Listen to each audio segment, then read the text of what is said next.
Nós vamos continuar nossa conversa sobre as parábolas de Jesus, o contador de história. E hoje eu queria falar com você exatamente sobre essa temática que está atravessando toda a nossa celebração de manhã e há de atravessar todo o nosso dia, que é justamente a temática sobre o Espírito Santo.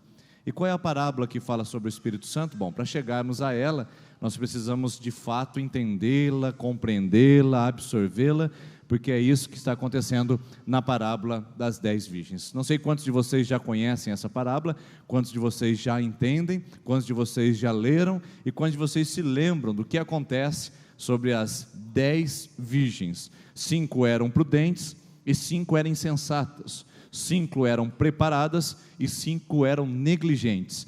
E está justamente no contexto de Mateus capítulo de número 25, aonde nós entendemos que, principalmente, aonde fala sobre a volta de Cristo. Vamos lá, Mateus capítulo número 25, eu vou ler com você. O reino dos céus, pois, será semelhante a 10 virgens que pegaram suas candeias, suas lâmpadas, suas lamparinas, e saíram para encontrar-se com o noivo. 5 delas eram insensatas, 5 delas eram prudentes. As insensatas pegaram as suas candeias, mas não levaram óleo consigo. As prudentes, porém, levaram óleo em vasilhas, juntamente com as suas candeias. O noivo demorou a chegar, e todas ficaram com sono e adormeceram. Então o texto continua dizendo: à meia-noite, ouviu-se um grito: o noivo se aproxima, saiam para encontrá-lo. Então todas as virgens acordaram e prepararam as suas candeias. As insensatas disseram então às prudentes: dê-nos um pouco do seu óleo, pois as nossas candeias estão se apagando. Elas responderam: não, pois pode ser que não haja o suficiente para nós e para vocês. Vão comprar óleo para vocês. E o texto termina dizendo: e saindo elas para comprar o óleo, chegou o noivo. As virgens que estavam preparadas entraram com ele para o banquete nupcial, e a porta foi fechada. Mais tarde também vieram as outras e disseram: Senhor, Senhor, abra a porta para nós. Mas ele respondeu: a verdade é que eu não vos conheço. Portanto, vigiem, porque vocês não sabem nem o dia e nem a hora. A parábola das 10 virgens, ela está justamente naquele contexto que eu disse no domingo passado. Se você veio aqui, você se lembra muito bem. Mateus capítulo 24, Jesus faz os discursos do fim. Ele fala a respeito do seu retorno, como voltará o Filho do Homem, como será a segunda vinda de Cristo, que nós estamos aguardando, e como ele disse aos seus discípulos. Para explicar melhor sobre a segunda vinda de Cristo, Jesus conta algumas parábolas, entre elas a parábola dos talentos. Lembra semana passada que nós falamos sobre o Senhor que sai de viagem e um dia vem para pedir conta do que foi entregue aos seus filhos? Pois bem, agora nós estamos um pouquinho antes da parábola dos talentos. É a parábola anterior, antecedente, que fala a respeito das 10 virgens, ou seja, as mulheres que estavam preparadas para acompanhar o noivo no dia da sua cerimônia nupcial.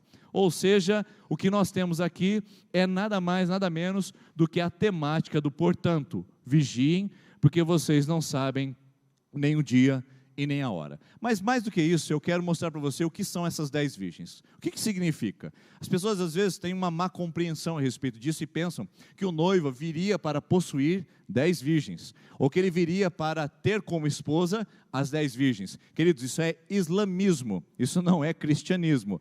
Lá no islamismo diz o Alcorão de que se alguém morrer em nome de Alá, terá como mártir, o direito de possuir 70 virgens no paraíso. Imagina só, 70 virgens no paraíso, se ele cometer um martírio próprio em nome de Alá. Isso não é cristianismo. Esse noivo não vai possuir 10 virgens. Ele não tem 10 esposas, como talvez você tenha pensado e como talvez é o senso comum bíblico. Na verdade, o que nós entendemos biblicamente é que as 10 virgens são chamadas de damas de honra ou amigas do noivo.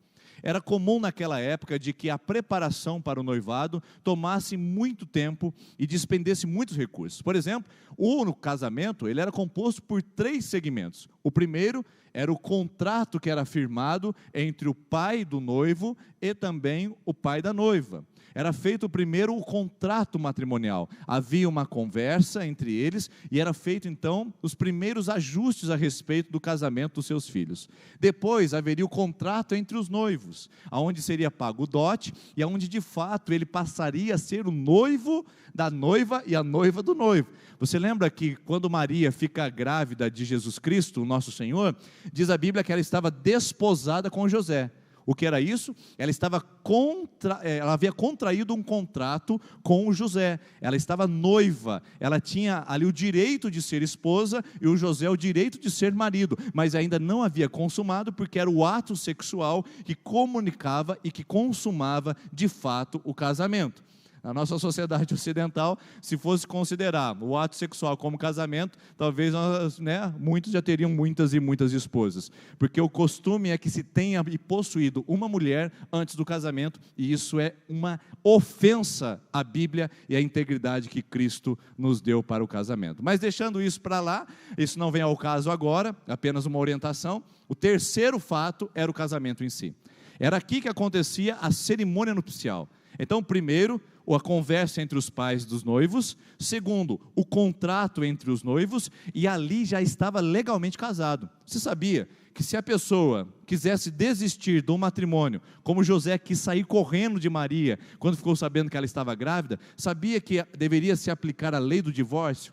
Eles nem haviam se casado, mas já estavam comprometidos um com o outro. No terceiro elemento, o casamento durava em torno de 7 dias, e era composto por muitas festividades e muitas cerimônias. Você lembra em João capítulo 2, que o vinho acabou. Por que o vinho acabou? Porque eram constantes as cerimônias e as festividades, até o ponto das pessoas consumirem todo o produto que era oferecido nas festividades. Faltar o vinho era uma vergonha, porque significava que o pai do noivo não se preparou o suficiente para poder receber o pai da noiva, o pai do noivo, para poder receber aquela festa matrimonial. Então nós estamos diante de um contexto onde dentro da cerimônia, dentro dessa nobreza, dessa solenidade que era a cerimônia de casamento no Antigo Testamento e nos tempos bíblicos, nós estamos falando de 10 damas de honra que acompanhavam a noiva ou o noivo.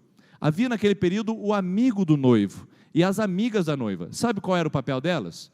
E o papel deles era cuidar da organização do casamento.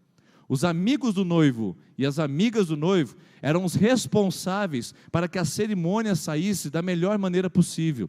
Cuidavam dos detalhes, da decoração, da preparação da noiva, da preparação do noivo, acendiam as suas lâmpadas para simbolizar a chegada do noivo, a presença da sua amada noiva. Então essas 10 virgens não são a esposa do noivo, são as amigas do noivo, são as damas de honra que preparam a chegada do noivo para receber a sua noiva. Então, primeira coisa que a gente tem que desfazer é que esse noivo não está casando com 10 mulheres, mas que ele tem 10 amigas, 5 delas são prudentes e 5 delas são insensatas e que não conseguem sustentar a sua candeia acesa.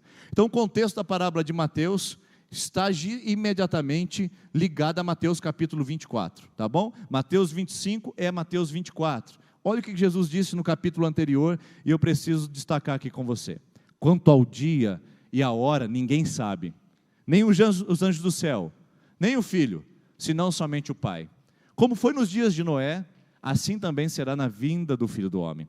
Pois nos dias anteriores ao dilúvio, o povo vivia comendo e bebendo, casando-se e dando-se em casamento, até o dia em que Noé entrou na arca, e eles nada perceberam até que veio o dilúvio e levou a todos. Assim acontecerá na vinda do Filho do Homem. 2 estarão no campo, um será levado e o outro deixado. 2 mulheres estarão trabalhando no moinho, uma será levada e a outra deixada. Versículo 42, continuando. Portanto, vigiem, porque vocês não sabem em que dia virá o Senhor. Portanto, vocês não sabem que dia virá o Senhor. Esse é o contexto da parábola das 10 virgens. Você lembra qual é o final? Porque vocês não sabem o dia em que virá o noivo. Ou seja, nós estamos ligados a esses 2 textos. Embora a sua Bíblia seja dividida em capítulos e versículos, isso faz parte de um bloco total. Jesus fala da sua volta e conta a parábola das 10 virgens. E a parábola das 10 virgens tem a seguinte proposta: alertar sobre a segunda vinda de Cristo e o estado de espera dos seus discípulos. É aqui que nós começamos agora a deixar a conversa um pouquinho mais pesada para o nosso lado. Porque até então, nós falamos sobre o contexto da parábola, mas agora é para você e para mim. Porque essa parábola foi contada não apenas para os discípulos que ali estavam com Jesus, mas para aqueles que estariam aguardando a vinda de Cristo sobre a face da terra para restaurar a sua igreja e para arrebatar a sua noiva. E então Jesus vai contar essa parábola para dizer qual é o estado de espera seu e meu. Qual é a condição de expectativa sua e minha para essa volta de Cristo. Deixa eu fazer uma pergunta bem sincera para você. Você acredita de fato que Jesus vai voltar? Você acredita que Jesus vai voltar mesmo? Seu contexto de vida, seu estilo de vida, o seu cristianismo, a sua forma de levar a fé, de fato apresenta a maneira de vida de quem está aguardando a volta do seu Senhor.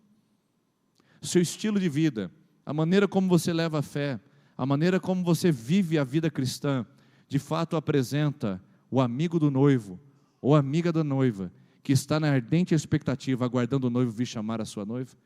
Porque a noiva, embora não apareça na parábola, é a igreja. O noivo, embora não seja dito o nome, é Cristo. E os amigos do noivo são os discípulos que estão esperando por ele. E será que nós temos aqui essa manhã discípulos que estão realmente aguardando a Cristo? Será que nós estamos esperando essa volta de Cristo verdadeiramente? Porque esse é o contexto da parábola. No final, ou melhor, no intervalo da parábola, Jesus diz que à meia-noite ouviu-se um grito. O noivo se aproxima, saiam para encontrá-lo. Você sabe o que significa meia-noite aqui, meu irmão, minha irmã? A meia-noite é o lugar das trevas.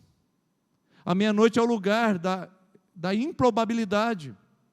A meia-noite é o lugar da mais profunda escuridão. A meia-noite é o lugar da surpresa. Por isso que Jesus diz em Mateus capítulo 24, será como um ladrão na noite. Significa que está falando a respeito de uma imprevisibilidade.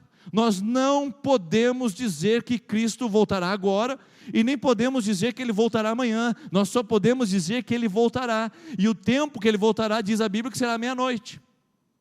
Ah, pastor, então será meia-noite do nosso relógio? Pode ser todo dia meia-noite, eu vou me preparar? Não, a meia-noite não é um tempo cronológico, a meia-noite é um tempo cairótico, é um tempo de propósito, é um tempo de Deus. Nós não podemos projetar, nós não podemos planejar, nós não podemos arquitetar, nós não podemos prever isso. Agora, a meia-noite é o momento que te pega desprevenido, a meia-noite é o momento que te pega de calças curtas. A meia-noite é o momento onde você não está preparado para receber. Então talvez, pode ser, que você esteja vivendo no período da meia-noite, no momento de trevas, e o noivo está pronto para gritar, eis que estou chegando. E você? Você seria recebido ao banquete do noivo ou não? Você seria chamado à sala nupcial ou não? Você seria trazido à cerimônia das bodas do Cordeiro ou não? Sinceramente, meu irmão, minha irmã, se hoje Cristo voltasse, você ficaria aqui nesse templo, nessa construção, ou você subiria com Ele? Ou você estaria com Ele? Pastor, eu estaria com Ele porque Jesus salvou pela graça. Ótimo, você é calvinista, você está doutrinariamente correto, a graça é que te salva, só que existem evidências da graça. E as evidências da graça são o estilo de vida que nós levamos nessa vida. O estilo de vida que nós nos comprometemos a ter enquanto aguardamos a vinda do noivo. Porque se eu vivo com a candeia apagada, se eu vivo sem o testemunho da luz de Cristo, significa que eu não estou aguardando esse noivo. E pode ser que não dê tempo de recuperar o tempo perdido quando ele chegar, para buscar a sua noiva, e nós fiquemos do lado de fora das bodas do Cordeiro, do lado de fora do banquete nupcial. Qual seria a nossa condição? Porque à meia-noite, é proposital que Jesus conta isso. O momento mais imprevisível. O momento que talvez você seja pego desprevenido. E eu quero perguntar para você. Você tem estado alerta o suficiente para os períodos da sua vida da meia-noite? Você tem estado alerta o suficiente para os períodos da vida considerados imprevisíveis? Porque é isso que o texto diz. Jesus voltará à meia-noite. Não do cronológico, mas à meia-noite do tempo da surpresa. Pode ser que Ele pegue você, ainda nos pecados que você não abandonou. Pode ser que Ele pegue você, ainda nas práticas que não agradam o coração dele. Pode ser que ele pegue você, ainda com rancor e com ódio nutrido em seu coração. Pode ser que ele pegue você, ainda sem ser recipiente da graça de Cristo, ainda sem ter a graça verdadeira em Cristo. Pode ser que ele pegue você, com a língua grande desse tamanho, fazendo fofoca para todo lado, porque a Bíblia fala que aqueles maledicentes não entrarão no reino dos céus. A Bíblia fala que os ladrões não entrarão no reino dos céus. A Bíblia fala que os sodomitas, aqueles que têm dupla identidade sexual, ou que perverteram sua identidade sexual, não entrarão no reino dos céus. Aquele que bebe socialmente, os beberrões, e que mente para si mesmo, não entrarão no reino dos céus. Os mentirosos não entrarão no reino dos céus. Então, pastor, quem é que entrará no reino dos céus? É quem está em guarda e em posição na expectativa do noivo chegar. É quem está com a sua lâmpada acesa e não deixa ela apagá-la, aguardando o noivo chegar. É quem está em constante prática de vida com Deus e de arrependimento. Porque você pode usar o argumento da graça, que a graça te levará aos céus, mas essa graça traz evidências na terra, de quem foi alcançado e de quem a recebeu verdadeiramente. À meia-noite. Meu irmão, minha irmã, meu jovem, minha jovem, eu quero dizer para você, talvez você esteja à meia-noite, brincando com Deus. À meia-noite, fazendo de conta de cristão. À meia-noite, fazendo de conta de crente. Talvez você esteja à meia-noite, fingindo que é um homem de Deus, fingindo que é uma mulher de Deus. Você não vai entrar no banquete do noivo. E ele não será injusto por fechar a porta e falar para você, eu não te conheço, porque você teve tempo suficiente para acender a sua candeia, preparar o seu azeite, e você não fez quando teve o tempo para isso. Esta é a essência da parábola das 10 virgens. A volta do noivo, que pega seus espectadores, ou seus discípulos, desprevenidos. E você, está prevenido, prevenida, ou está desprevenido diante do que nós estamos falando aqui essa manhã? Centro da parábola, então, lembra que eu disse para vocês? Se a gente quer encontrar o centro da parábola, ou a explicação essencial da parábola, nós precisamos ir para a comparação. Lembra da parábola dos talentos? A parábola do talento também fala da volta de Cristo, só que ele tem uma comparação entre o servo fiel e infiel. Então o centro da parábola é sempre onde está a comparação.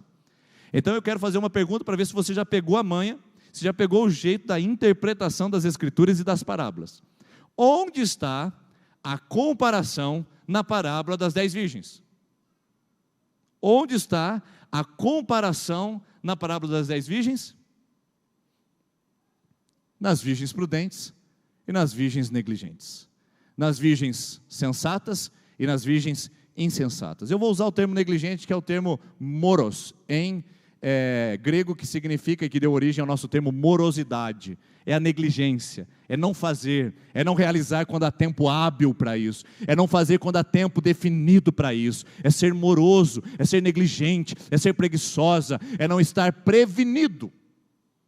Essa é a palavra, moros, em grego significa moroso, negligente, virgens prudentes e virgens negligentes. Aqui está o centro da parábola, onde Jesus faz a comparação, e é aqui que ele quer aplicar, porque o intuito da parábola é alertar os discípulos a respeito da volta de Cristo, mas o centro da parábola é alertar aqueles que são prudentes daqueles que são negligentes. Você quer ver? As virgens prudentes, elas tinham candeias, tinham lamparinas, tinham lâmpadas para carregar em meio à escuridão, e as virgens negligentes também tinham candeias, também tinham lamparinas, também tinham lâmpadas para carregar em meio à escuridão.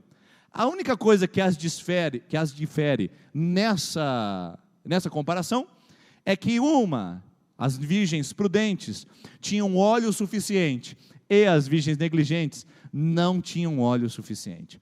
Então, agora a gente vai descer mais um degrau. Atenção que eu estou dizendo, casamento na Bíblia é importante.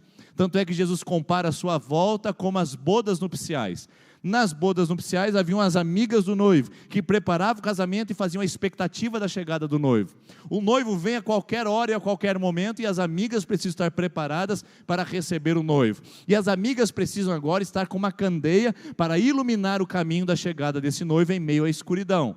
Então agora nós estamos com o centro da parábola, que é, para acender a lamparina, é necessário óleo. Umas tinham óleo suficiente, outras não tinham. Então é aqui agora que nós vamos ampliar o nosso entendimento para que a gente possa saber a lição da parábola das 10 virgens. E a lição da parábola das 10 virgens é a seguinte: lâmpada acesa, óleo em abundância. O que Jesus quer dizer a respeito dos seus espectadores, ou dos discípulos que aguardam a sua vinda, é que eles precisam ter a lâmpada acesa, e não somente isso, óleo em abundância. Lâmpada acesa e óleo em abundância. O que significa? Significa o Espírito Santo na vida dos que aguardam a volta de Cristo.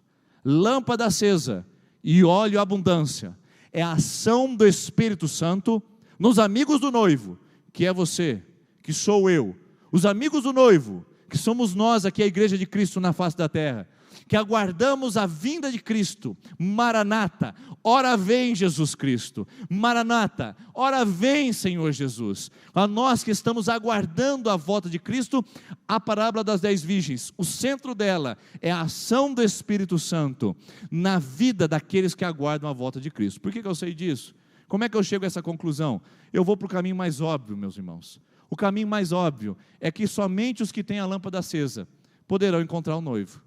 Veja só, à meia-noite ouviu-se um grito: o noivo se aproxima, saiam para encontrá-lo. Então todas as virgens acordaram e prepararam as suas candeias. Quando o noivo diz a palavra de que cheguei, as noivas começam, ou melhor, as amigas do noivo começam a preparar as suas candeias, acender as suas lamparinas para poder iluminar o caminho.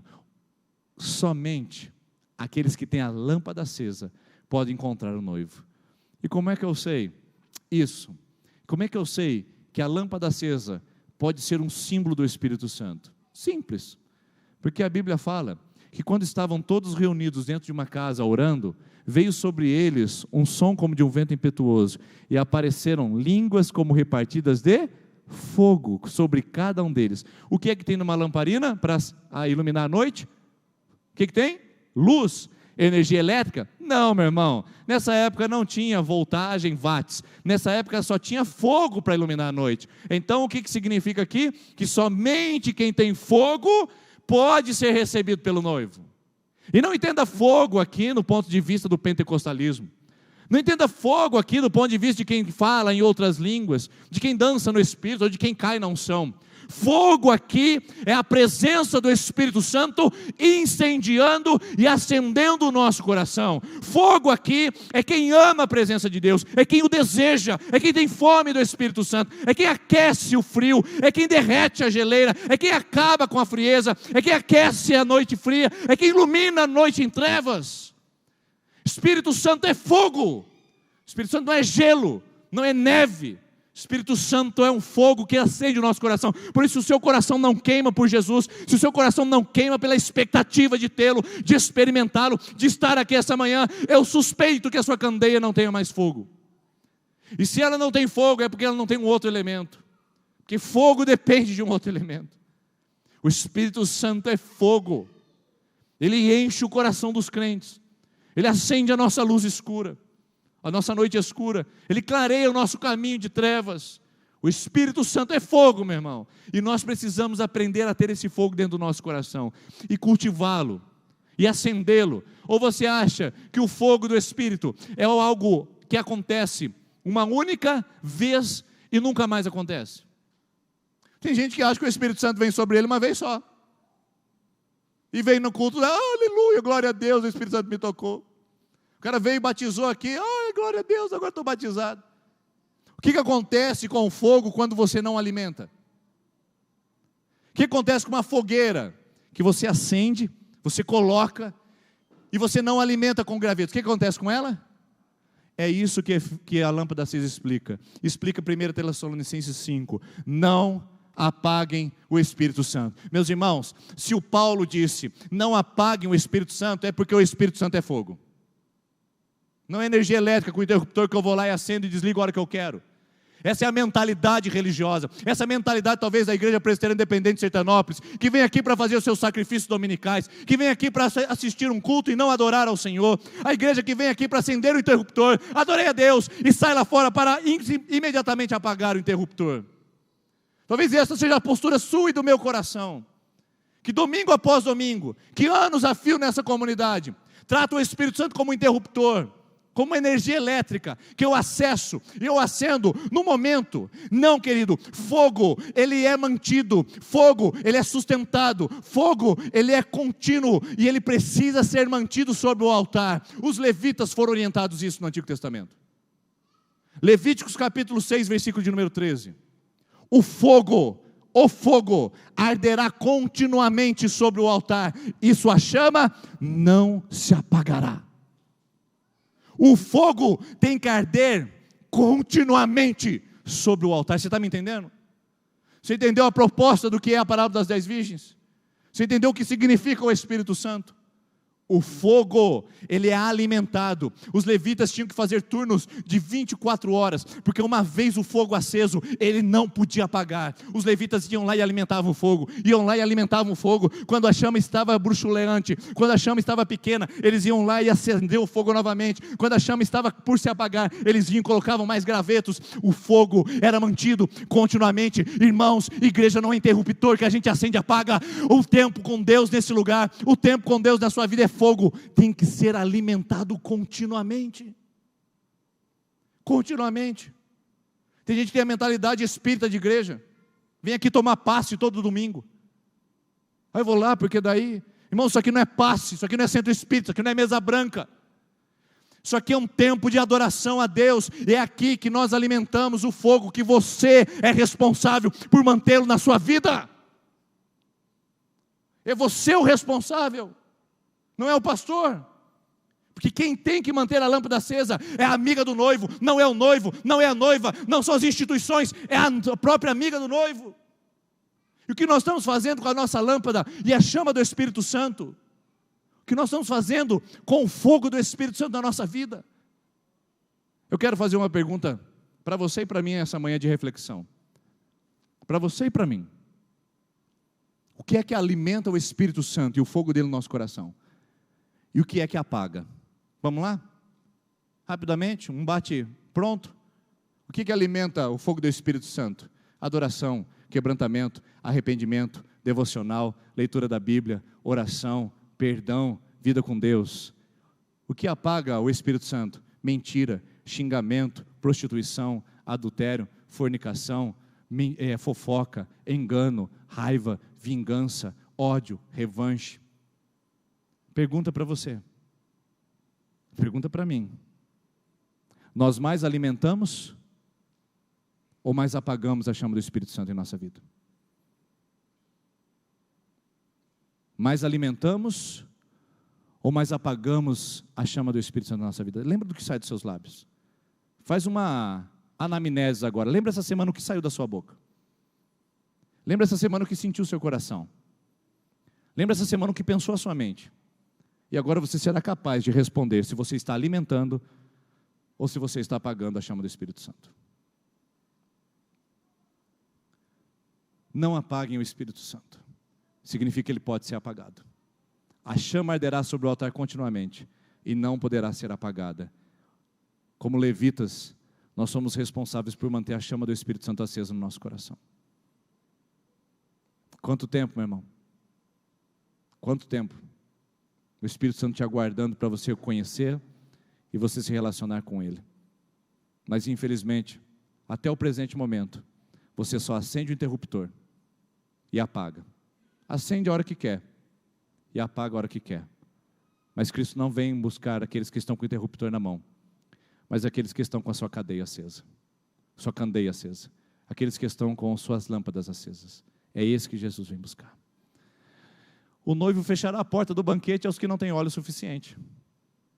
Bom, se é o fogo que é o retrato da candeia acesa, o que é que mantém a candeia acesa? As virgens que estavam preparadas entraram com ele para o banquete nupcial e a porta foi fechada. O que acontece aqui? As amigas do noivo acabaram falecendo, dormindo, desfalecendo, melhor a palavra. Desfalecendo, de cansadas que estavam, acabaram ficando sonolentas. Isso pode acontecer na nossa vida. Sonolência, cansaço. E lá elas ficaram. De repente vem a voz: eis o noivo, eis o noivo. E então o que é que acontece? Elas imediatamente acordam e começam a preparar suas lâmpadas. As prudentes, que tinham vasilhinha de sobra, colocaram o azeite dentro, acenderam a sua lâmpada e saíram em direção ao noivo. As negligentes e as insensatas, que viviam como se o noivo não fosse chegar, levantaram, quando foram acender as suas lamparinas, já não tinham mais condição de mantê-la acesa, porque não tinham mais o azeite, não tinham mais o óleo. Então, elas pediram para as prudentes: nos dê um pouco do seu óleo. E elas disseram: não, porque pode ser que falte para nós e para vocês. Vão à cidade comprar. Enquanto elas saíram para comprar o óleo, o noivo chegou, fechou a porta do banquete nupcial e não deixou mais ninguém entrar. Então, o que é isso aqui? O noivo vai fechar a porta para aqueles que não têm óleo suficiente. E o que é óleo, queridos? Óleo na Bíblia é o Espírito Santo. Não entristeçam o Espírito de Deus, no qual vocês foram selados para o dia da redenção. Óleo na Bíblia é o selo de Deus que vai nos levar para o céu. Óleo na Bíblia é a unção de Deus, que na verdade é figurado na pessoa do Espírito Santo. Olha o que Paulo diz em Efésios 4:30: não entristeçam o Espírito Santo, não apaguem, não entristeçam, porque vocês foram selados com Ele para o dia da redenção. É esse azeite na sua vida, é esse óleo que te leva para o céu. Quando chegar lá no céu, você estará com a sua lâmpada acesa, mostrando que você tem o Espírito Santo, ou você estará com ela apagada, mostrando que você nunca o conheceu. Já pensou que tristeza é isso? Chegar no céu com a minha lamparina apagada e Deus olhar para mim e dizer: e aí, pastor Denis? Eu falar: rapaz, que bom te ver, Senhor. Pregava 2 sermões por semana, cerca de 104 por ano, cerca de 1.000 durante 10 anos, cerca de 10.000 sermões durante toda a minha vida. Preguei muito, Senhor, muito. E aí o Senhor vai olhar assim para mim e vai falar: eu não conheço você, mas Senhor, olha as minhas obras. E Ele vai falar para mim: mostra a sua lamparina. E quando eu mostrar e a lamparina estiver apagada, Ele vai dizer: aparta de mim, meu filho, porque eu não te conheço. Porque é o óleo e a abundância que me dá a garantia de entrar no céu. E o óleo na Bíblia representa o Espírito Santo. Não entristeça o Espírito Santo, pelo qual vocês foram selados para o dia da redenção. É através dele que haverá a identificação, se você é ou não de Cristo. Lembra de Romanos capítulo de número 8? O mesmo Espírito testifica com o nosso Espírito de que nós somos filhos de Deus. É o Espírito Santo que é o selo, é o Espírito Santo que é a identidade nossa, é o Espírito Santo que vai dizer: esse é meu, esse nasceu lá, como diz o Salmo, esse é meu, pertence a mim. É a lamparina acesa que vai nos levar. Não é o quanto você cantou, não é o quanto você ministrou, não é o quanto você fez numa igreja, não é quantos ministérios você participou, é o quanto a sua lamparina ficou acesa, ou ela é capaz de permanecer acesa. Óleo em abundância é o que mantém a lâmpada acesa. Óleo em abundância é o que me faz ser aceito pelo noivo na sala das núpcias. Mas óleo em abundância é que mantém a lâmpada acesa. As insensatas disseram: dê-nos um pouco de óleo, pois as nossas candeias estão se apagando. Você já viu aqui? Um pouco. Me dá um pouquinho. Oh, coitadinha de mim. Ai, meu Deus do céu. Coitadinha delas. Que judiação.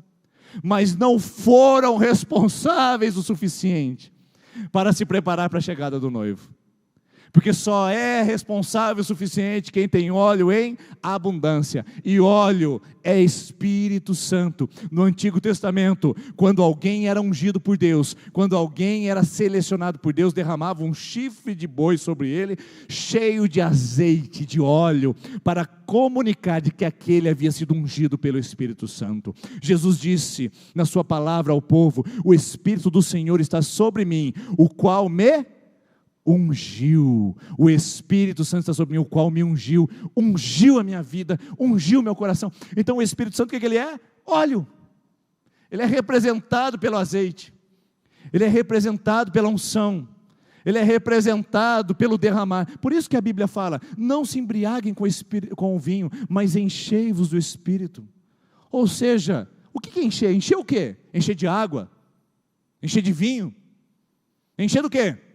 Encher de azeite, irmãos. É o símbolo do Espírito Santo na Bíblia. É o derramar do óleo sobre nós. E Deus está falando: deixem-se encher. É o seguinte: transborde, continue. Isso não acontece uma única vez, meu irmão. Isso não acontece uma única vez, minha irmã. Não dá para a gente falar que isso acontece num culto. Não dá que isso aconteceu há 10 anos atrás. Não dá para falar que aconteceu há meio ano atrás. Não dá para dizer. O derramamento do Espírito Santo é enchimento constante, contínuo até transbordar. É transbordamento na vida de Deus. O que mais? Óleo que mantém a lâmpada acesa. É pessoal e intransferível. Dê-nos um pouquinho. Então elas responderam: não, pois pode ser que não haja o suficiente para nós e para vocês. Vão comprar óleo para vocês. Cruel essa palavra, né? Parece individualismo, é feio. Não, mas a gente está precisando um pouquinho de óleo. Vai comprar, cada um para o seu problema. O que Jesus está querendo explicar através dessa parábola é: a unção que está sobre a sua vida não é a unção que está sobre o seu filho. Filho de crente não é crentinho. Tem que discipular, tem que amar, tem que caminhar com a palavra, tem que andar com ele, tem que estar ao lado dele. É discipulado de filhos, não é genética. Fé cristã não passa por genética. Unção de Deus não passa por osmose. Você ficar perto de alguém que tem unção, aleluia, fiquei com unção também. Homem de Deus e mulher de Deus não é feita porque anda com gente boa, mas porque anda e passa tempo e gasta tempo com Deus. A unção é pessoal e intransferível. Talvez você esteja alimentando uma unção que já acabou na sua vida. Talvez você esteja com azeite que já passou da validade, porque você deixou de alimentar a sua lâmpada e a chama deixou de ser acesa. Ou talvez você esteja dependendo da lâmpada de outro. Talvez você esteja dependendo da lâmpada do seu pai, ou da sua mãe, ou dependendo da lâmpada do seu filho, ou dependendo da lâmpada do seu pastor, ou dependendo da lâmpada do seu amigo, ou dependendo da lâmpada do seu discipulador. A unção de Deus, ela é pessoal e intransferível. O Espírito Santo vem sobre você, e não apenas sobre você, mas sobre todos. Só que a sua responsabilidade com o Espírito Santo é pessoal. Quer um exemplo disso? Atos capítulo 2. Lembra? Estavam todos reunidos no mesmo lugar, e cada um deles recebeu uma chama de fogo sobre a sua cabeça. Cada um. Embora a experiência seja coletiva, é cada um. Irmãos, quando Jesus vier buscar a sua igreja, Ele vai vir buscar indivíduos, Ele não vai vir buscar uma coletividade.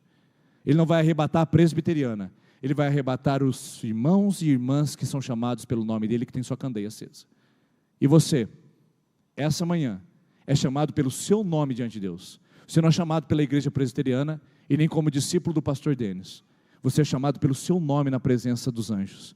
E a minha pergunta para você essa manhã é: há o Espírito Santo sobre você? Ou você está dependendo da candeia de outro? Naquele dia, quando o noivo fechar a porta, não haverá possibilidade de você se apropriar de uma candeia de outrem, apenas a sua. E por fim, o noivo não reconhece quem tem óleo, quem não tem óleo. O noivo não reconhece. Mais tarde vieram também as outras e disseram: Senhor, Senhor, abra a porta para nós. Mas ele respondeu: a verdade é que eu não conheço vocês. A verdade é que eu não conheço vocês. Você reconheceu alguma palavra nesse sentido? Lembra-se? Você lembra de Mateus capítulo 7, versículo 21? Senhor, nós fizemos tantas coisas. Apartai vocês que praticam a iniquidade. E eu quero essa manhã encerrar com você pensando sobre isso. Tem óleo aí, meu irmão? Tem óleo aí, minha irmã? Não é pentecostalismo. Não é falar em línguas e esbanjar dons. Não é sapatear no terreiro e nem dançar no Espírito. Óleo é a chama acesa do Espírito Santo aquecendo o nosso coração. Quando nós nos apaixonamos por Deus e pelas coisas dEle, quando nós viemos essa manhã não para acender o interruptor, mas viemos para nos encher do Espírito Santo, significa que nós estamos aqui com um propósito apenas. Sabe qual é? Acender ou manter acesa a fogueira do Espírito Santo em nós. Por isso eu queria convidar você a entender que o noivo fecha a porta para quem não tem óleo. Tem óleo aí, meu irmão? Tem óleo aí? E é o Espírito Santo. E quando nós falamos do Espírito Santo aqui, eu gostaria de te alertar: não blasfeme contra o Espírito Santo. É um pecado que não tem perdão. É tão sério essa pessoa, tão linda essa pessoa, que pode ser que nós estejamos blasfemando o Espírito Santo e nem estejamos conscientes disso. A sua candeia é a sua vida diante de Deus, e o que mantém essa candeia acesa e a chama dentro dela é o azeite do Espírito Santo. Tem azeite aí? Você tem alimentado esse fogo na sua vida, ou tem sido a responsável por apagá-lo? Tem azeite aí, meu irmão? Tem azeite nessa lâmpada? Tem fogo nessa lâmpada? Tem luz nessa lâmpada? É a pergunta que eu faço para você. Porque essa manhã o Senhor está nos chamando para o banquete. A sala do noivo continua aberta. A sala do noivo ainda está aberta. Oh, meu irmãozão, permita dizer isso para você. Minha irmã, meus queridos, deixa eu dizer uma coisa para vocês.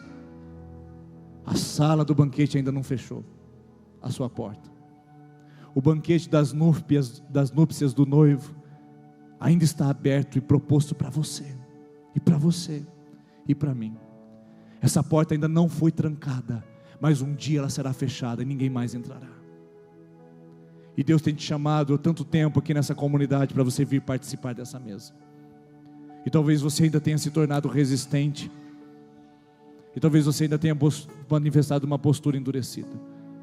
O noivo ainda continua te chamando para o banquete. O noivo ainda continua chamando: vinde, venham participar da minha mesa.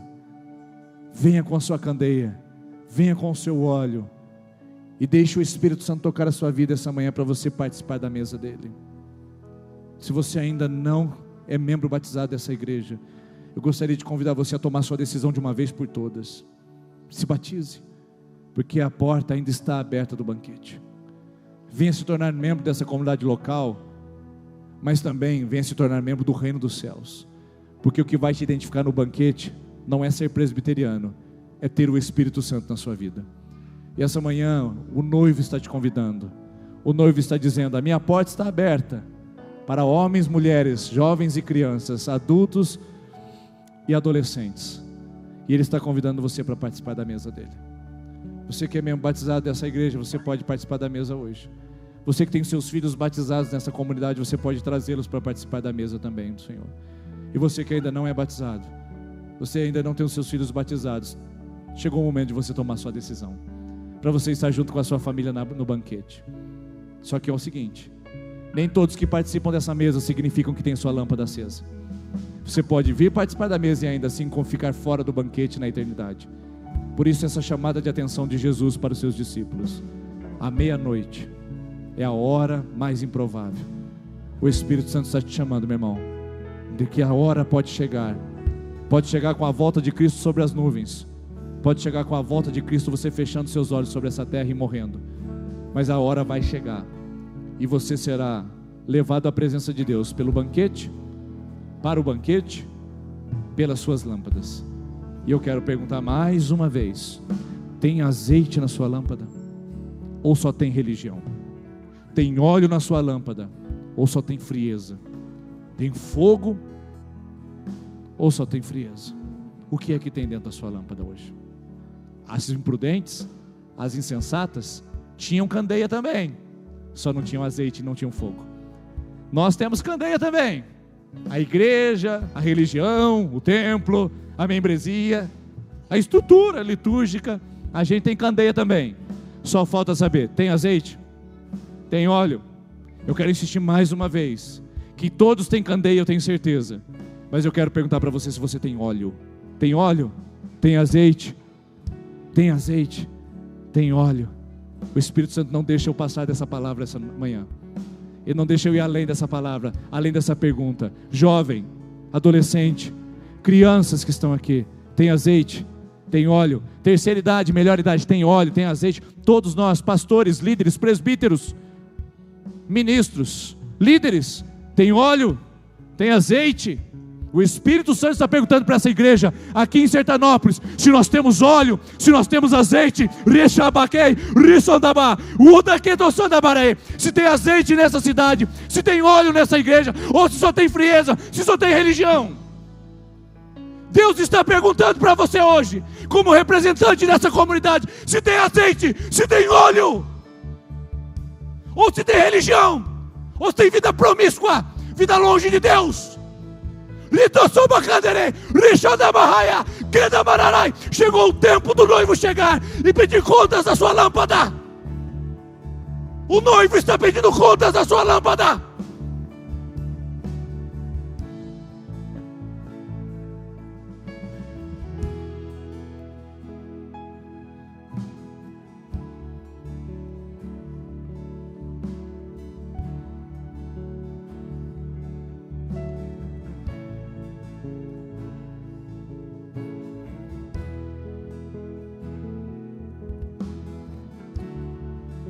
Senhor Jesus, tem misericórdia das nossas lâmpadas apagadas, Senhor. Senhor Jesus, tem misericórdia das nossas lâmpadas apagadas. Acende, Senhor, as nossas lâmpadas outra vez. Nós não queremos emocionalismo. Nós não queremos experiências místicas. Nós queremos as lâmpadas acesas, Pai. Nessa igreja, a começar do púlpito, Pai, nós queremos lâmpadas acesas aqui. Permita-nos ter isso hoje, Pai. Com o que está começando hoje aqui na nossa comunidade, permita-nos. Em nome de Jesus. Quero convidar você a se colocar em pé, por favor. Convidar os presbíteros que vêm aqui à frente, por favor, para nos ajudar. O presbítero Walter Lan, que está aqui, por favor.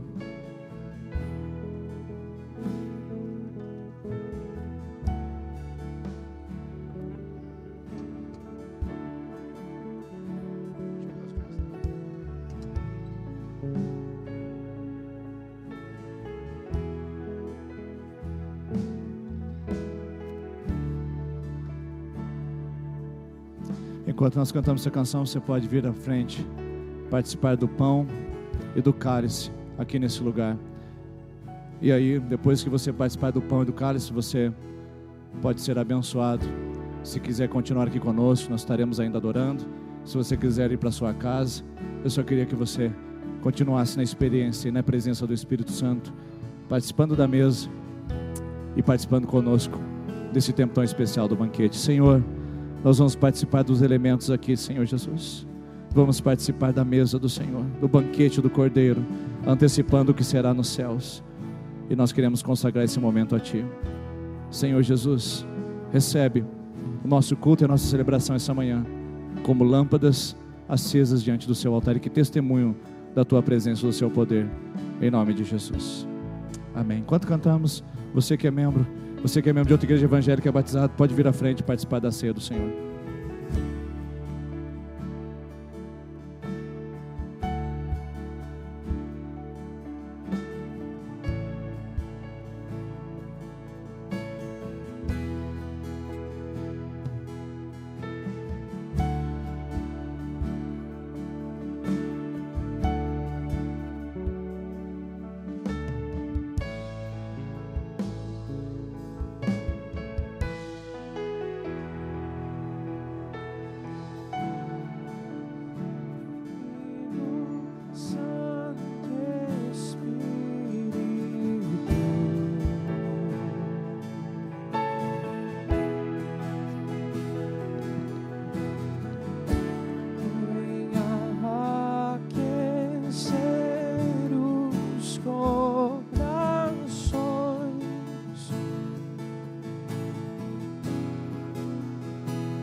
Que seja bem-vindo, nós te desejamos outra vez aqui.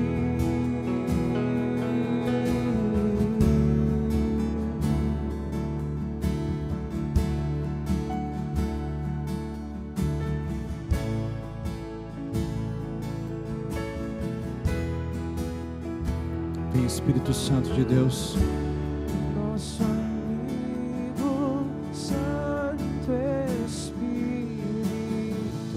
Vem, Espírito Santo de Deus, sobre nossas vidas.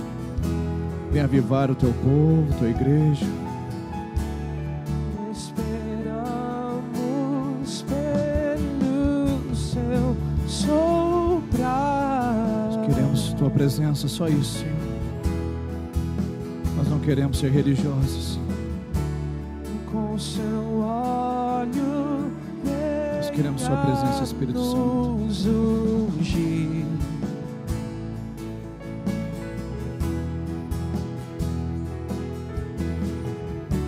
E com seu fogo vem nos batizar. Vem outra vez sobre nós. Nós precisamos de Ti. O que dizer, o que fazer quando Ele vem aqui? Mais que ser bem-vindo, nós te desejamos outra vez aqui. O que dizer, o que fazer quando Ele vem aqui? Mais que ser bem-vindo, nós te desejamos outra vez aqui. Nós Te queremos, Espírito Santo, sobre nossas vidas. Nós Te queremos, ó Deus, a cada dia no nosso coração. E, Senhor, que o Senhor encontre os nossos corações hoje a sementeira da palavra, que possa frutificar, Deus, e possamos acender as nossas lâmpadas. Se estamos com elas apagadas, Pai, que essa manhã nós possamos acendê-las pela presença do Espírito Santo. Por favor, Senhor. Por favor, Senhor, leva-nos a uma vida de devocional, de leitura da palavra, de amar o Espírito Santo e de andar com o Senhor. Leva-nos a experimentar mais de Ti. Leva-nos, ó Deus, a ter uma vida de adoração, uma vida de integridade, de justiça e de arrependimento, porque são muitos os nossos pecados, Senhor. São muitos. Todos os dias, dezenas e dezenas deles passando na nossa mente, no nosso coração, indo até mesmo para a nossa ação. Mas, Deus, que o Senhor gere em nosso coração arrependimento, porque uma das características do óleo é trazer arrependimento. O Espírito Santo, Ele convence o mundo do pecado, da justiça e do juízo. E se temos azeite, nós não justificamos os nossos pecados. Se temos azeite, nós não justificamos as nossas falhas. Se temos azeite, nós não justificamos a nossa falta de fé. Se temos azeite, nós nos arrependemos.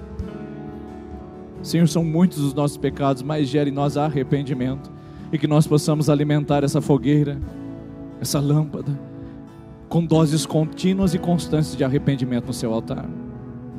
Nossa maneira negligente e imprudente de viver a vida cristã. Ah, Senhor, nós precisamos de Ti. Precisamos de Ti. Cadê as crianças? As crianças podem vir aqui à frente, por favor? Pode deixar aqui, meus irmãos. Obrigado, viu? Pode deixar aqui em cima, por favor.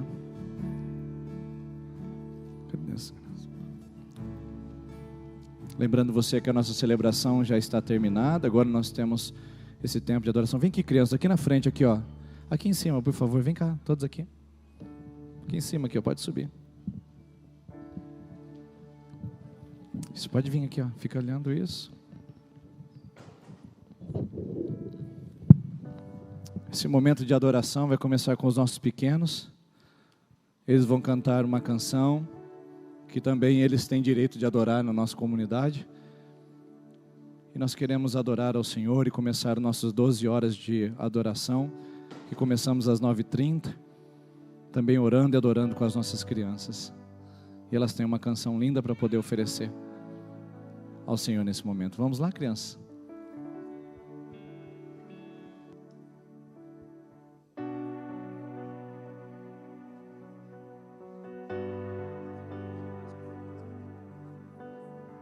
Espírito Santo, enche essas crianças com Teu poder. Espírito Santo, unge agora as suas vozes. Nós não estamos aqui para ver uma apresentação deles. Nós queremos, ó Deus, sentir a Sua presença através da canção, Deus, de lábios tão puros e tão inocentes. Nós queremos ver, ó Deus, os olhos de Jesus ouvir a voz de Jesus, ver a expressão de Jesus no rosto dessas crianças. Nós não estamos aqui para apresentá-las. Nós estamos aqui, ó Deus, para que eles sejam adoradores junto com essa comunidade. São adoradoras já se levantadas pelo Senhor aqui. Nós queremos, ó Deus, enche esse lugar com a Tua presença, enche esses corações com a Tua presença. E use, Deus, essas crianças para manifestar o perfeito louvor e adoração a Ti, em nome de Jesus. Amém, Senhor Jesus, amém.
Vamos ajoelhar agora, crianças aqui na frente, nós vamos ajoelhar.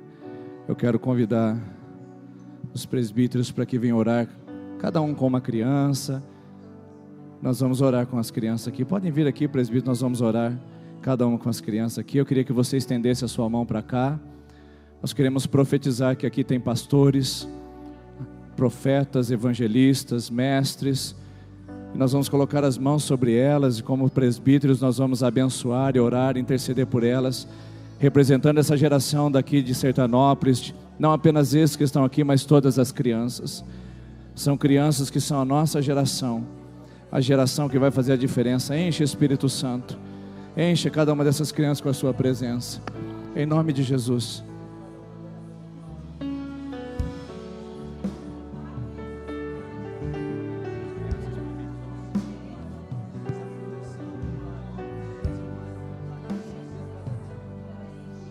Senhor, em nome de Jesus, como um ato profético esta manhã, Deus, nós colocamos a vida de todas essas crianças na sua presença.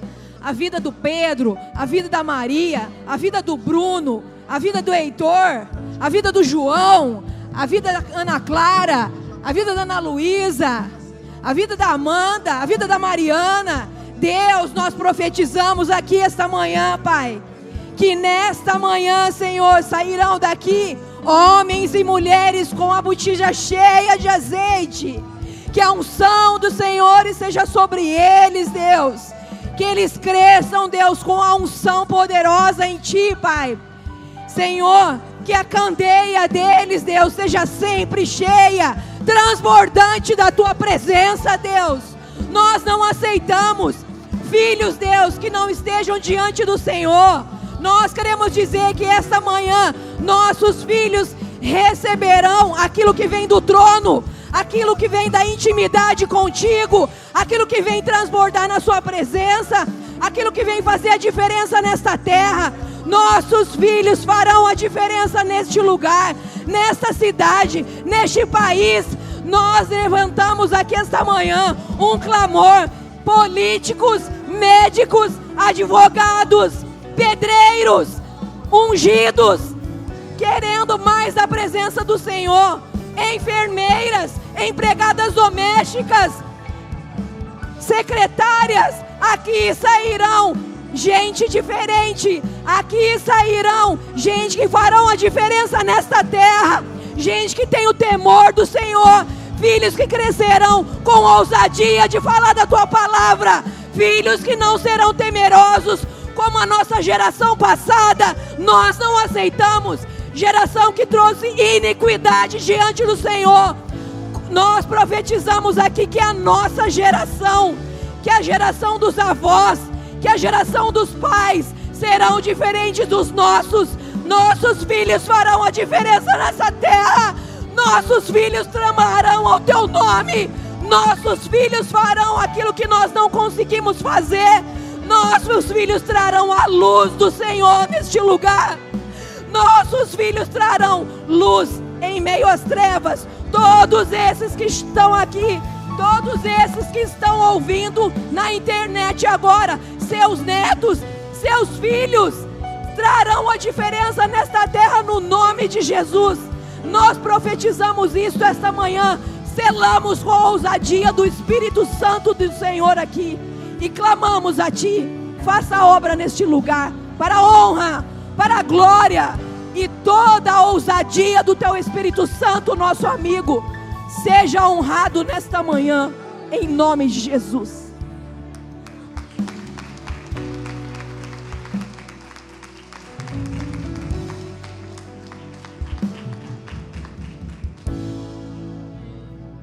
Eu te amo,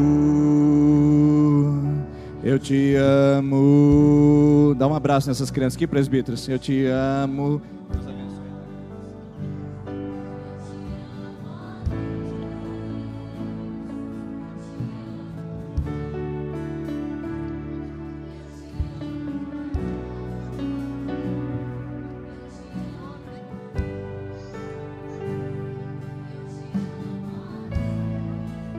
Pode ir com o papai e com a mamãe, podem ir lá, tá? Já pode descer.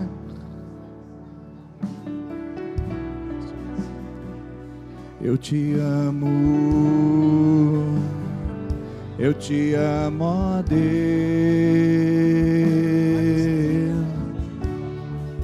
Vou olhar em Teus olhos, vou jogar-me em Teus braços. Como criança me gira no ar. Esse é um instante. Eu espero e eu mais quero de te encontrar. Oh, eu te amo tanto, Senhor. Eu te quero, Jesus. Te quero, Jesus.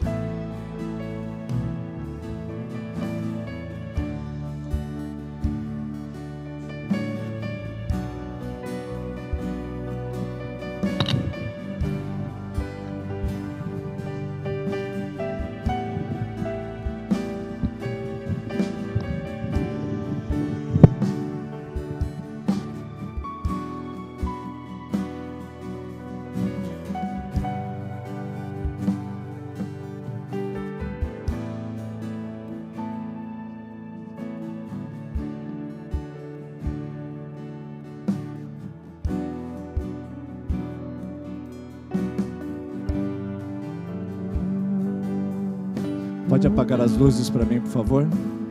Eu te amo. Pode apagar todas as luzes, por favor? Eu te amo. Eu te amo. Eu te amo, ó Deus. Eu te amo. Eu te amo. Eu te amo. Eu te amo. Eu te amo, ó Deus.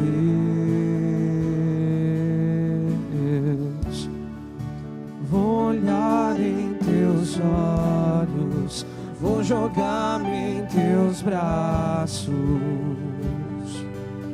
Como criança me gira no ar.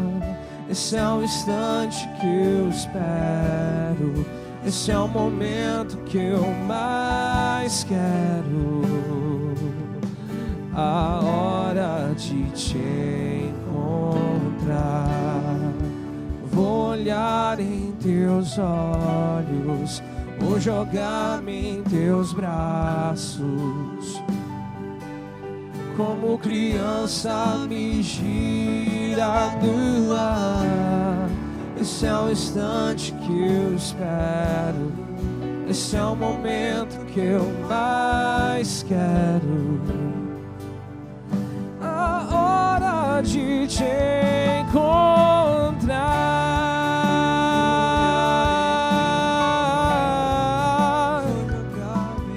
nos teus braços.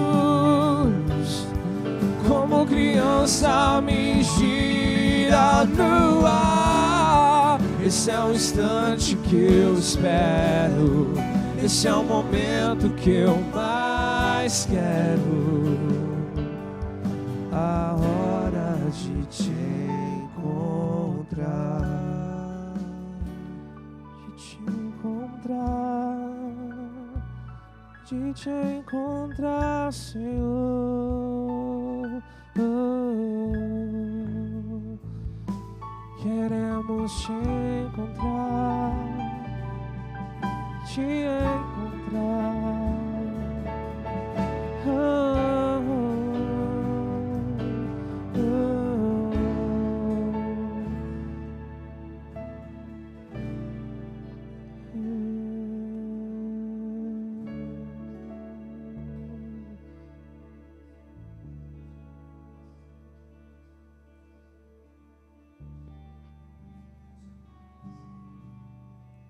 Quero ser como criança.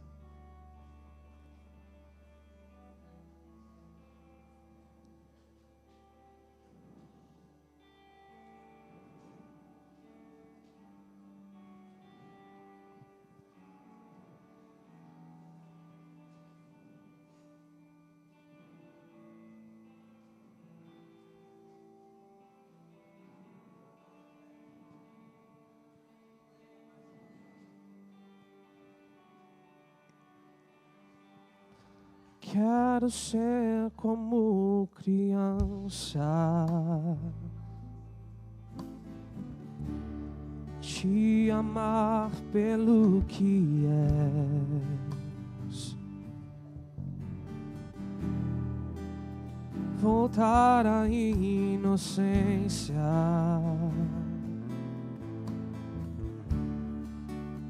e acreditar em Ti.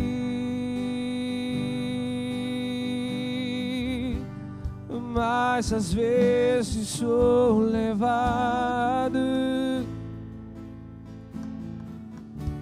pela vontade de crescer,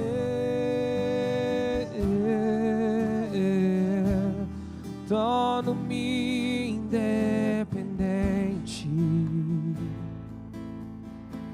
e deixo de simplesmente crer.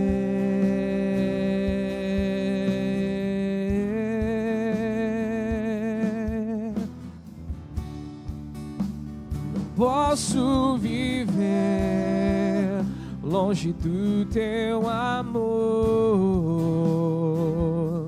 Senhor. Não posso viver longe do Teu afago, Senhor. Não posso viver longe do Teu abraço, Senhor.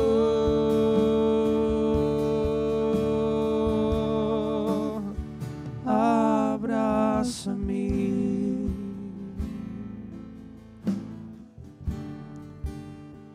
abraça-me,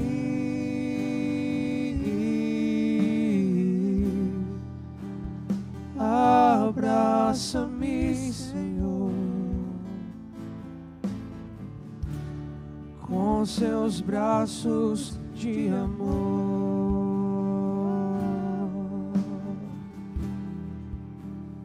Abraça-me, abraça-me, Senhor,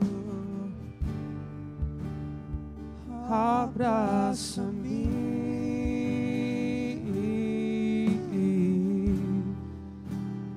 abraça-me, Senhor,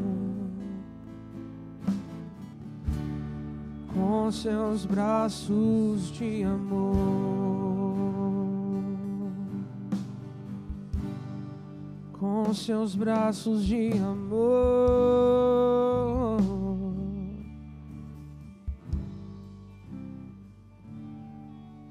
Traga-nos o arrependimento de tomar a frente. Traga-nos o arrependimento de fazer com as nossas próprias forças, ao invés de confiar somente em Ti.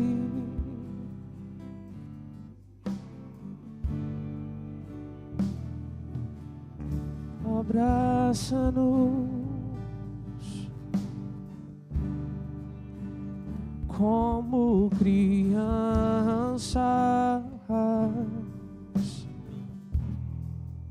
totalmente dependentes de Ti, totalmente dependentes do Seu favor. Abba, Pai, Abba, Pai, Te exaltamos.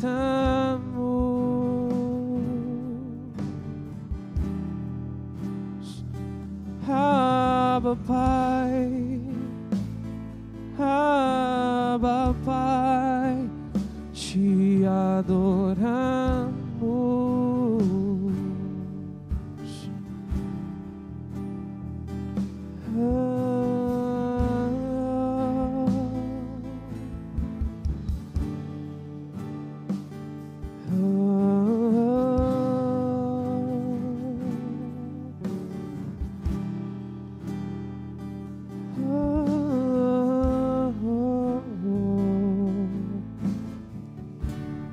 Com Seus braços de amor.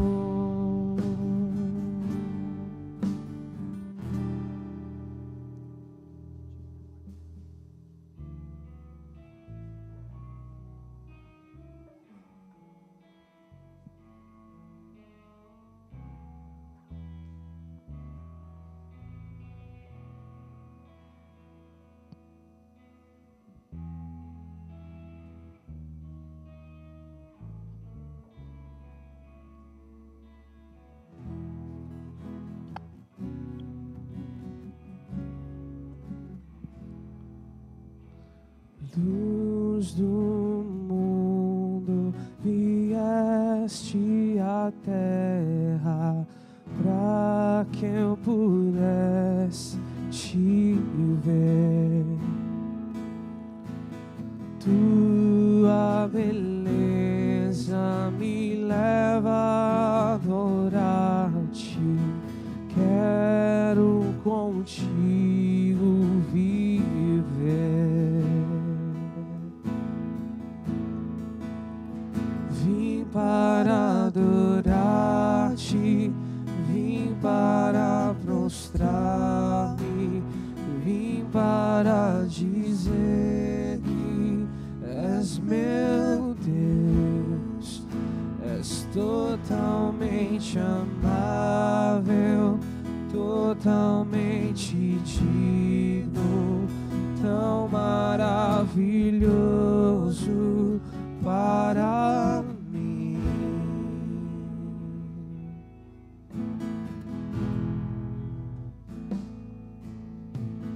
Eterno Rei, exaltado nas alturas, glorioso dos céus, humilde vieste à terra que criaste, por amor pobre se fez.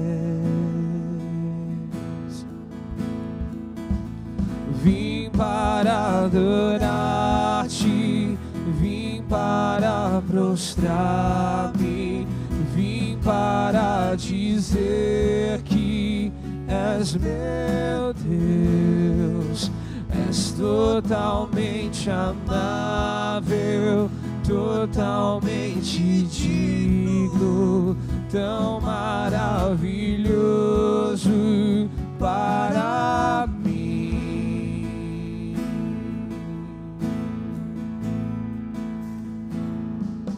Eu nunca saberei o preço dos meus pecados lá na cruz. Eu nunca saberei o preço dos meus pecados lá na cruz. Eu nunca saberei o preço dos meus pecados lá na cruz. Eu nunca saberei o preço dos meus pecados lá na cruz. Vim para adorar-te, vim para prostrar-me, vim para dizer que és meu Deus, és totalmente amável, totalmente digno, tão maravilhoso para mim, para mim.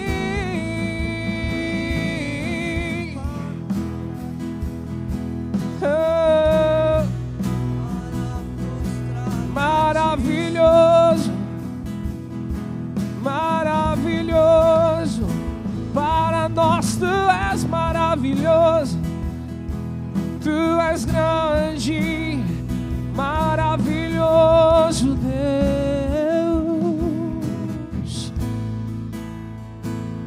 Nós nunca saberemos o preço dos pecados lá na cruz. Nós nunca saberemos o valor daquela morte lá na cruz, que nos restaurou, nos libertou. Não sabemos, mas nós aceitamos Sermos fracos pra tua força aparecer em nós. Nós aceitamos nossa incapacidade pra que prevaleça o teu amor. Mistérios de Deus, outrora ocultos, revelados em Jesus. Os mistérios de Deus, guardados na eternidade, pros seus filhos. Leva-nos além.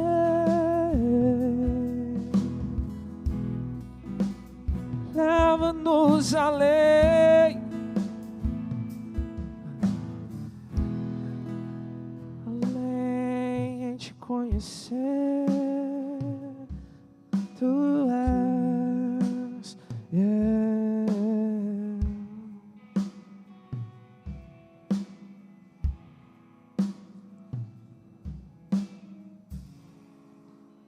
Tu és o Rei. Ninguém pode mudar.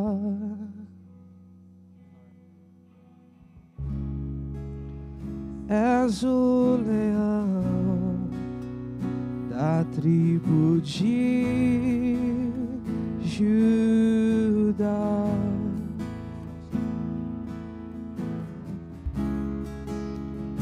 Tu és o Rei. Ninguém pode mudar.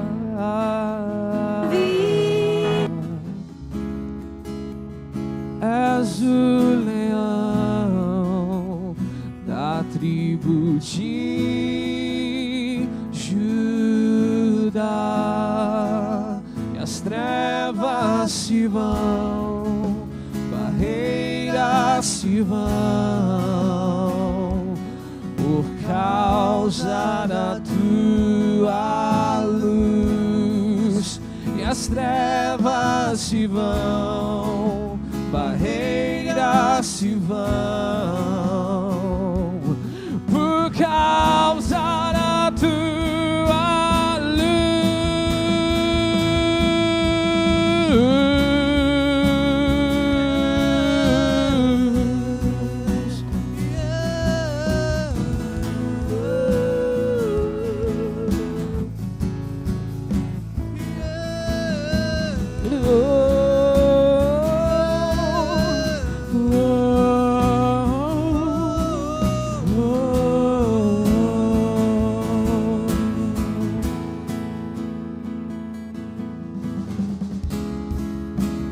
Tu és o Rei, ninguém pode mudar.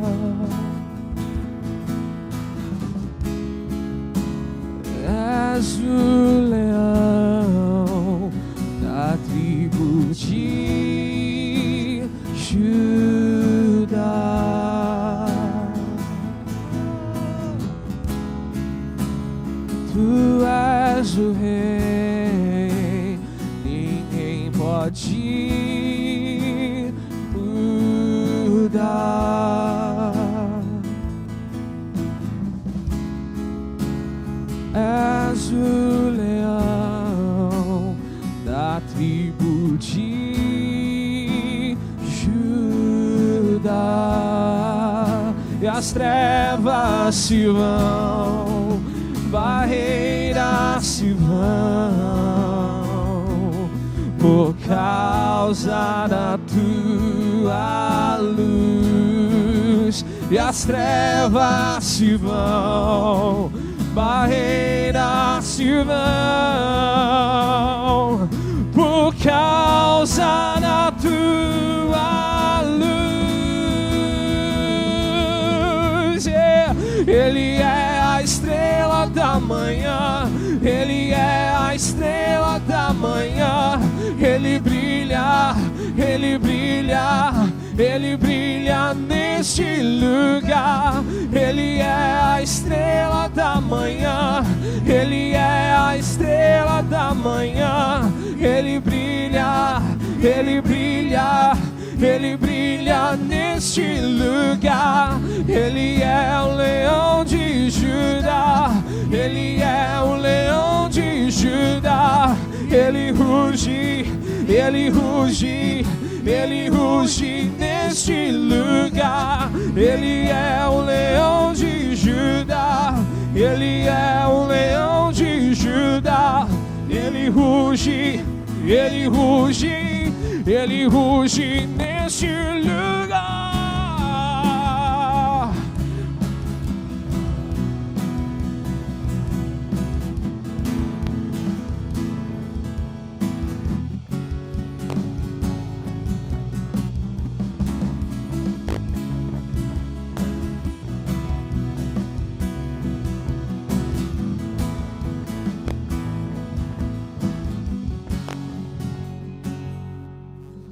Claro, tão claro, o seu brilho é maior.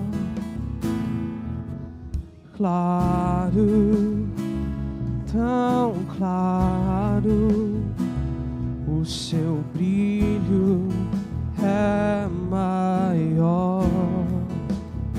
Eis que faço nova todas as coisas na escuridão. Eis que trago a clareza, eis que trago a luz. Eis que faço nova todas as coisas. Onde havia trevas, hoje há luz. Onde havia lamaçal, hoje existem águas limpas. Eis que faço nova todas as coisas. Onde existia desordem, onde existia caos, eu trago a minha sabedoria para organizar todas as coisas. Eis que faço nova todas as coisas. As coisas ocultas serão reveladas. Eis que Ele faz novo todas as coisas. Ele traz à tona tudo que está escondido. Ele é o Deus de toda luz. Ele é o Deus de toda luz.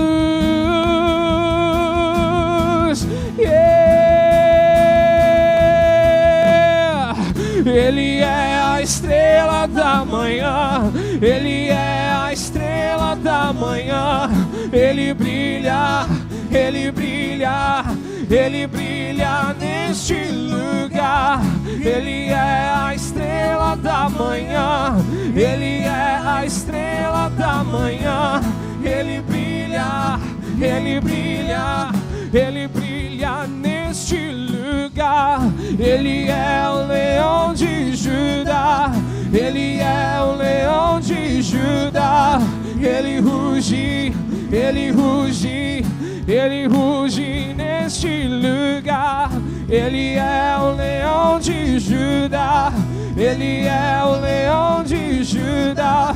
Ele ruge, Ele ruge, Ele ruge neste lugar.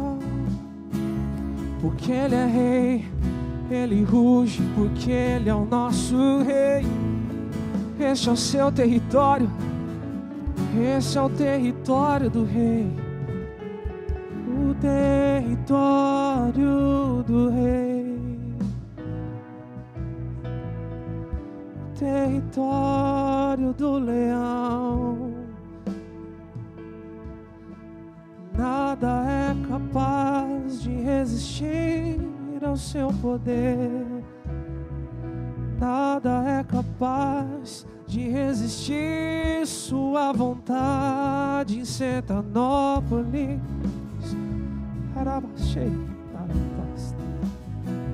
Nessa cidade, nada é capaz. Todo o lugar que o leão pisa, ele pode chamar de seu.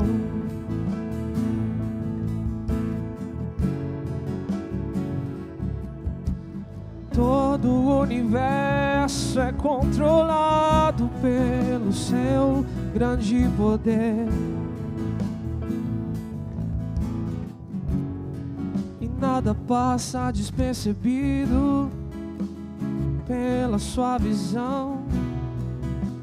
E nada está oculto em meio à escuridão que Ele não pode revelar. Revelar a natureza dos seus filhos.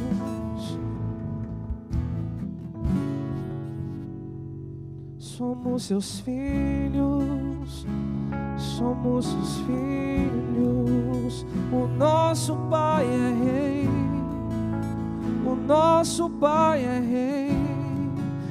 Seja feita a sua vontade aqui, como é feita no céu.